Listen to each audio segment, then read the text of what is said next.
Morning, guys. Hope everybody's having a blessed start to the week. Another 2-minute training coming at you today. And today I'm here with Jake Roderman, and we're going to be talking about what causes and influences people to buy and make decisions. The psychology of a sale. So Jake, what causes people to buy? Well, Jonah, I think that's a very broad question, but I think we can dissect it a lot. I feel like a lot of people, when they get into sales, either think that, this is gonna be really tough, or, they think, maybe this is something that is gonna take time to learn. But inevitably, sales is something that is very fundamental and it's very basic, right? It's not something that's super complex. When I first got into sales, I always thought, I've got to remember all these objections, all these rebuttals, I've got to really understand. But I think the moment that I understood what inhibits not only human behavior, but also what inhibits people to make decisions, that's when I really started to understand what would actually allow me to get the upper hand in sales. Not only did it allow me to see what would get the upper hand, but it would also see and show me how I could put myself in a situation that I would want to be in, how I could put myself in that other person's shoes and really start self-analyzing my own, thoughts and my own, actions and behavior on what I would actually be doing in that situation.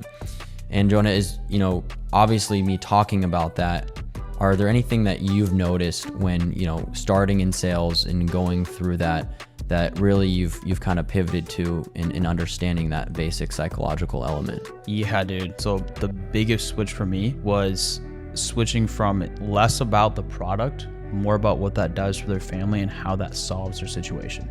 Because one of my favorite quotes, and I say this all the time, people do not buy based on logic. And I feel like I say that so many times because we need to ingrain that in people's minds. People need to be reminded more than need to be taught. People don't buy based on logic.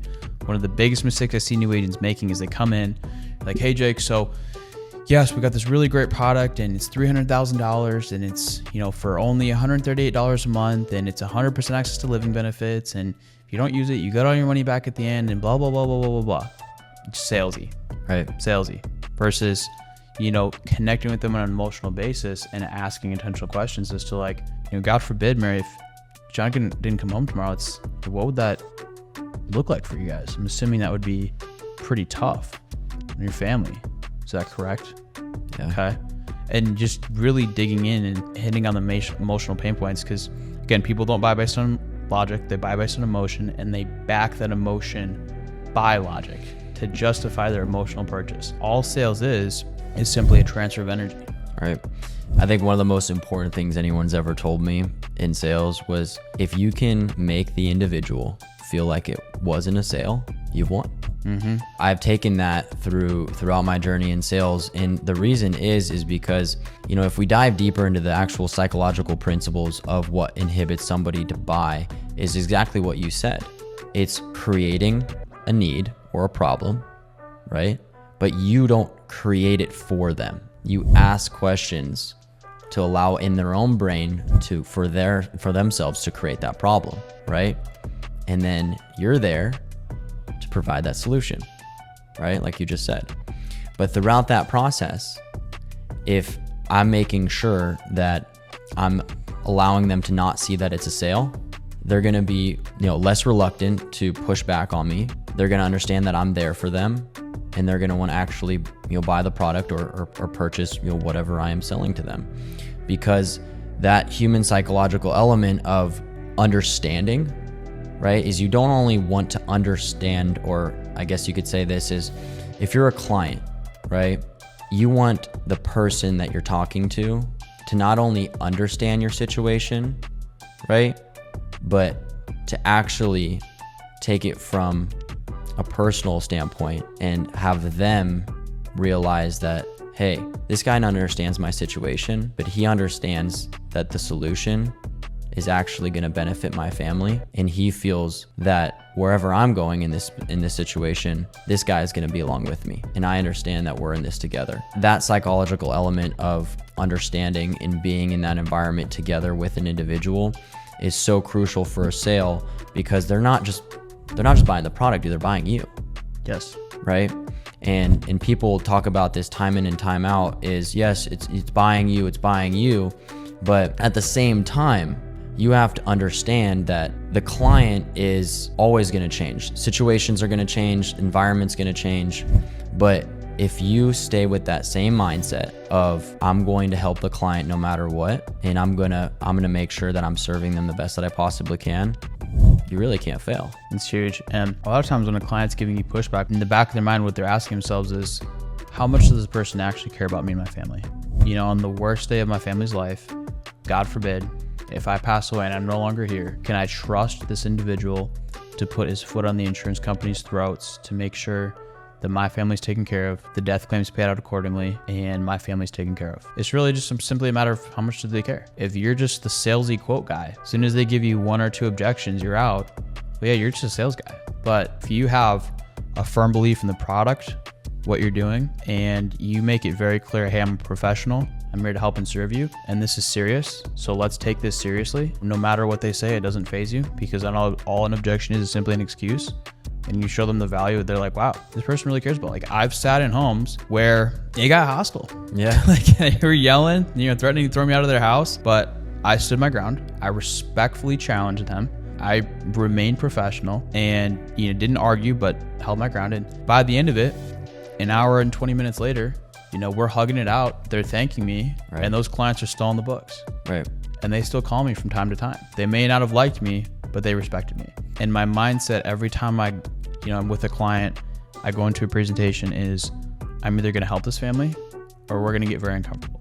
Yeah. Because this is the protection for their family. So let's simply take it seriously. Yeah. And I think lastly too, you brought up a good point about, putting yourself in their shoes.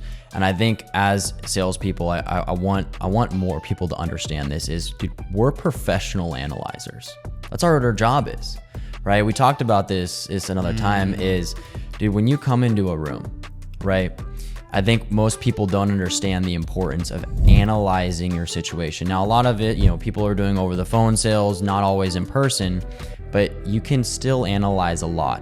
Right? And it's mindfulness, right? People think like you said, sales is a transfer of energy, right?